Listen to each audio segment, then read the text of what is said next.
Press conference में आप तमाम मीडिया के बंधुओं का स्वागत है। आज हम लोग दो विषय हैं। पहला जो TRE-4 है उस विषय पे चर्चा करेंगे और साथ ही साथ हमारे साथ आज एक ज्वाइनिंग हुई है उर्मिला देवी जी की। जो उर्मिला पटेल जी अभी फिलहाल वो राष्ट्रीय लोक मोर्चा में प्रदेश उपाध्यक्ष हैं। काफी लंबा एक्सपीरियंस है, उनकी ज्वाइनिंग हुई है। इस प्रेस कॉन्फ्रेंस में आज हमारे साथ हमारे प्रदेश अध्यक्ष मनोज भारती जी हैं, साथ में कुमार सौरभ जी जो हमारे नेशनल स्पोक्स पर्सन हैं वो हैं, सुभाष कुशवाहा जी हैं जो संगठन महामंत्री हैं, राकेश पटेल जी है प्रमुख प्रदेश विस्तारक, और साथ में उर्मिला देवी उर्फ उर्मिला पटेल जी हैं जो राष्ट्रीय लोक मोर्चा की प्रदेश उपाध्यक्ष है, और मैं उबैदुर रहमान। आज का जो विषय है TRE-4, इस पे विस्तृत से आपको बताएंगे। जैसा कि आप सभी जानते हैं कि अभी पूरे बिहार में काफी छात्रों के बीच में आक्रोश है, और उस आक्रोश की जो बहुत सारे कारण हैं, उसके मुख्य कारण है कि अव्यवस्थित तरीके से एग्जाम में जो पैटर्न चेंज किया गया है और जो सिंगल टायर में एग्जाम हो रहा है, लड़कों का मांग है, उस सब चीजों पर आज विस्तृत जानकारी देने के लिए मैं सबसे पहले हमारे प्रदेश अध्यक्ष मनोज भारती जी से आग्रह करूंगा कि वो आपको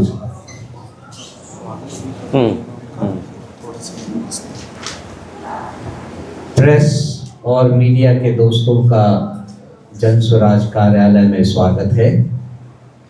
सबसे पहले उर्मिला पटेल जी का हम बहुत बहुत स्वागत करते हैं। आपका जन स्वराज के परिवार में बहुत स्वागत है। बैठिए।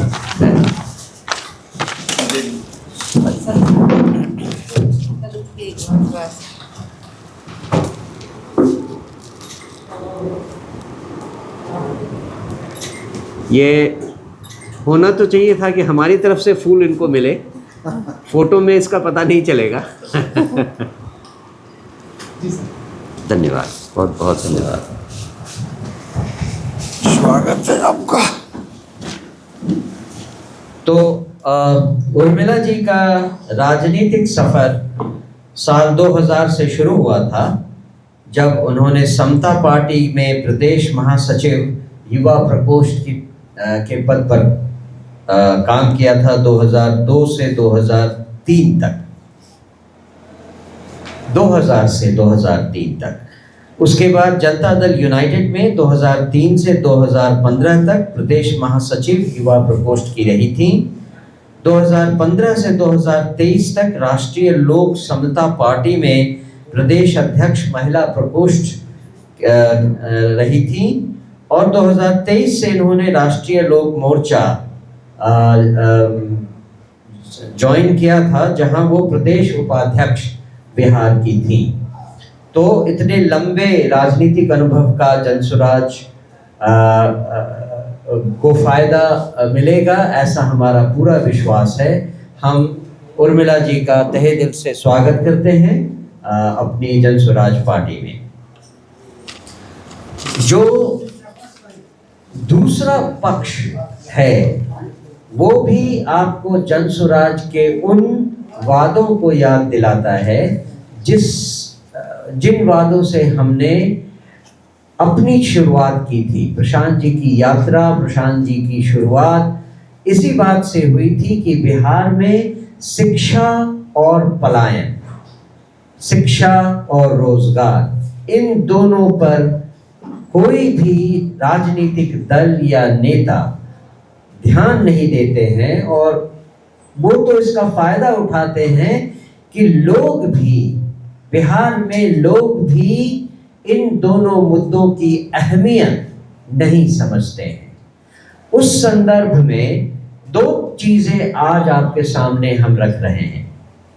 एक जो मैं आपको ब्रीफ करूंगा थोड़े डिटेल में, वो है PhD holders and research scholars association of Bihar, जिन्होंने 4 तारीख से मेरे ख्याल से गर्दनी बाग पर धरना शुरू किया था, और उनमें से कई लोग अनशन पर थे, भूख हड़ताल पर थे।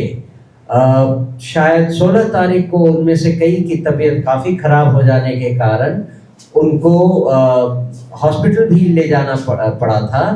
वो भूख हड़ताल अभी भी चल रही है, और हम चाहते हैं कि आपके माध्यम से बिहार और बाहर सब लोग ये जाने कि असल मुद्दा क्या है।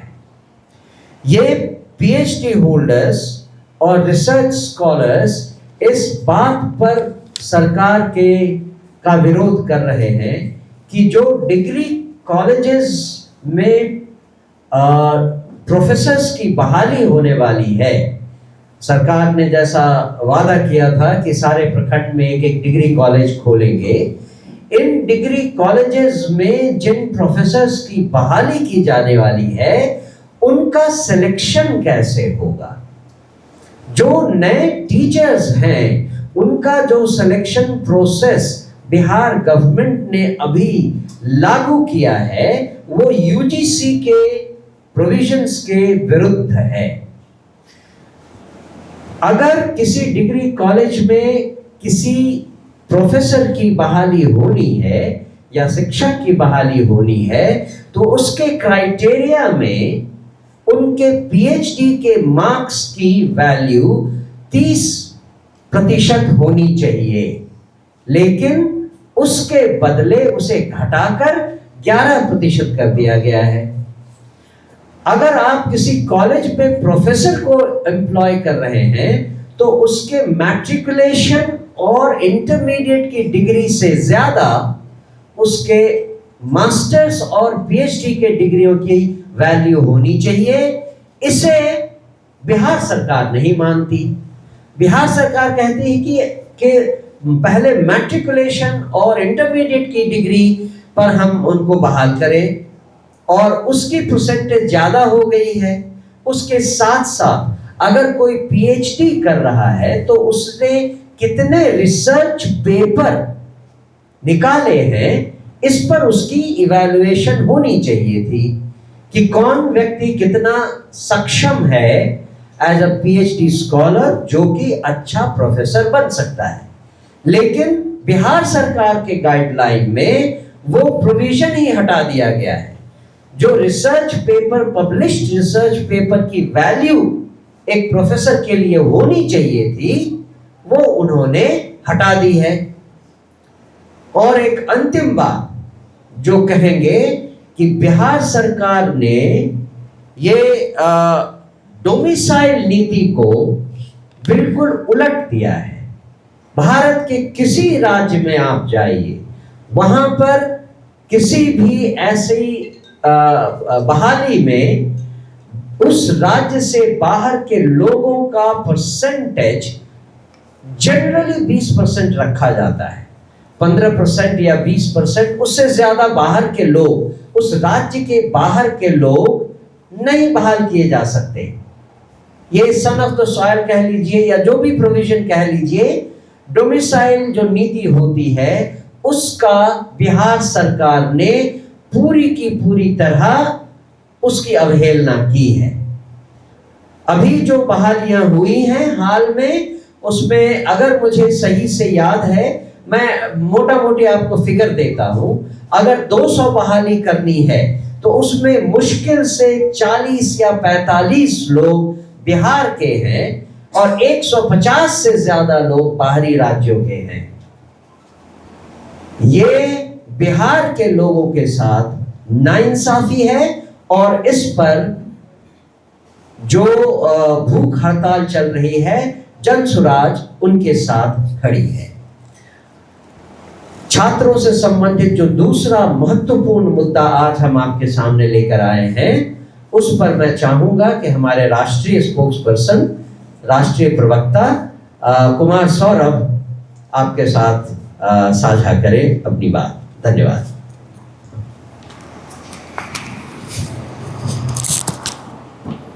ये ज्यादा अच्छा है या ये ज्यादा अच्छा है?